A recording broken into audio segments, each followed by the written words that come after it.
কাউকে কোনো কথা বলতে চেয়েও মেসেজ টাইপ করে ডিলিট করে দিচ্ছ। হয়তো রাগ, হয়তো অভিমান, হয়তো অন্য কোনো কিছু। সেই মেসেজটা আর ডেলিভার হচ্ছে না।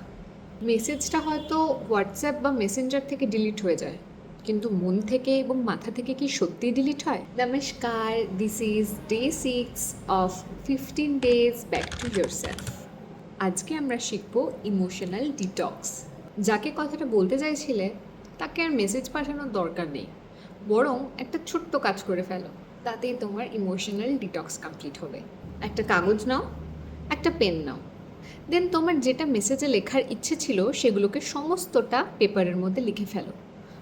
নো ফিল্টার, নো জাজমেন্ট, শুধুমাত্র আমরা লিখে ফেলবো মনে যা যা আছে, এবং সেটাকে ফোল্ড করে নিজের কাছে রেখে দাও। কারণ কিছু কথা মানুষকে না জানানোই ভালো, কিন্তু মাথা এবং মন থেকে বের করা কিন্তু একান্ত দরকার। এবং নিজেকে বলো, I release what I was never able to say.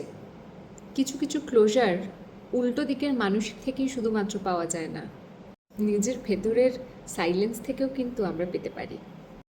Save করে রাখো এই রিলটাকে, এবং যার জন্য তোমার মনে হয় যে এই রিলটা একান্ত প্রয়োজনীয় তাকে কিন্তু শেয়ার করতে ভুলবে না। তুমি কি কোনো কিছু নিয়ে এক্সস্টেড? কী নিয়ে এক্সস্টেড সেটা আমাকে ডিএম অথবা কমেন্টে জানাও। চেষ্টা করব পরের টপিকটা তোমার জিনিসটাকে নিয়ে করা। ততক্ষণ ভালো থাকবে, সুস্থ থাকবে। দেখা হচ্ছে কালকে নতুন একটা দিনে। নমস্কার।